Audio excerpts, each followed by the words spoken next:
শাসক তৃণমূল সরকার জবাব গলায় সবজির মালা পরে থালা বাজিয়ে অভিনব প্রতিবাদ জাতীয় কংগ্রেসের, কটাক্ষ মন্ত্রীর। বাজারে গিয়ে মাথায় হাত পড়েছে মধ্যবিত্তের, কারণ সবজির দাম আকাশ ছোঁয়া। এরই প্রতিবাদে এবার আলু, উচ্ছে, পটল, পেঁয়াজের মালা পরে আর হাতে থালা বাজিয়ে রাস্তায় নামলো জাতীয় কংগ্রেস। রবিবার সকালে দুর্গাপুরের বেনাচিতি বাজার জুড়ে এই অভিনব প্রতিবাদ চলে।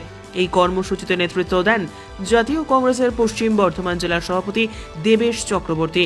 এই বিক্ষোভ থেকে কংগ্রেসের কর্মী সমর্থকেরা অভিযোগ তোলেন, দুর্নীতিগ্রস্ত মজুতদারদের কারণেই প্রতিনিয়ত বেড়ে চলেছে সবজির দাম। মজুতদারদের বিরুদ্ধে কোনো ব্যবস্থা নিতে পারছে না রাজ্য আর কেন্দ্রীয় সরকার। টাস্ক ফোর্স ঘুমিয়ে আছে।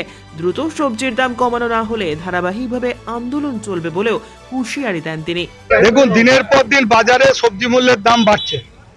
সবজি মূল্য ছাড়া চাল, গ্যাস, রান্নার তেল, পেট্রোল, ডিজেল সমস্ত কিছু অগ্নিমূল্য হয়েছে। কেন্দ্র এবং রাজ্য সরকারের কোনো ভূমিকা নেই। পশ্চিমবঙ্গের রাজ্য সরকার দিদিমণি বছরে একবার করে বলেন, যখন জিনিসপত্রের দাম বেড়েছে একদিন দুদিনের জন্য টাস্ক ফোর্সের দেখা পাওয়া যায়, 365 দিন তারা ঘুমোচ্ছে। আমরা তাই আজকে সবজি মিছিল করে, সবজির মালা পরে, বাসনপত্র বাজিয়ে আমরা গরিব মানুষদের পাশে থাকার অঙ্গীকার নিয়ে সরকারের ঘুম ভাঙাবার জন্য একটা প্রতীকী কর্মসূচি নিয়েছি। কতটা কর্মসূচির অংশ ছিল আপনাদের কাছে? কতটা পথ কাটলেন? আজকে আমরা পাঁচমাথা মোড় থেকে বেনাচিরি পর্যন্ত গেছি এবং আমরা এই প্রতীকী কর্মসূচি নিয়েছি। আগামী দিনেও কি আপনাদের যদি জিনিসপত্রের দাম না কমে তাহলে এরপরে আমরা আরো বৃহত্তম আন্দোলনে যেতে বাধ্য হব। সরকারের ঘুম আমরা বিরোধীরা ভাঙাবোই ভাঙাবো। রাজ্যের মন্ত্রী প্রদীপ মজুমদার বলেন, সাঁইদের হত্যাকারীদের সাথে গলা মিলিয়ে আজ ওরাও সাইন বোর্ড হতে চলেছে। দক্ষিণবঙ্গে একটা পেয়েছে, এবার ওরাও সাইন হয়ে যাবে। তাই সাইন বোর্ড নিয়ে রাস্তায় নেমেছে। টাস্ক ফোর্স নিয়ে রাজ্য সরকার কাজ করছে কি করছে না সেটা দেখতেই পাচ্ছে সাধারণ মানুষ, মন্তব্য করেন তিনি। তো মাননীয় মুখ্যমন্ত্রী বলে দিয়েছেন, তারপর থেকে তো আমরা কমানোর চেষ্টা করছি। এগুলো তো প্রাকৃতিক অনেক কারণ আছে যেগুলো আমাদের হাতের বাইরে।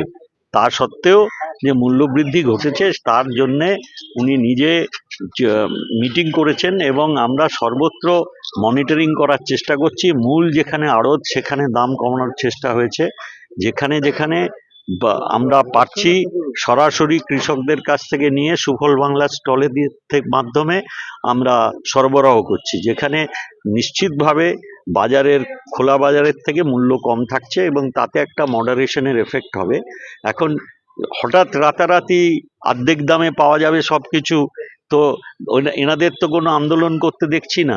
পেট্রোলের দাম কমছে, এটা তো আমি বিক্রি করি না, সেজন্য আমি বলতে পারবো না। চেষ্টা চলবে, আপনারা লক্ষ্য রাখবেন। হ্যাঁ, ঠিক আছে, ওনারা করুন না কাজ, কেউ তো বারণ করেনি। ব্যুরো রিপোর্ট, উত্তরের প্রহরী।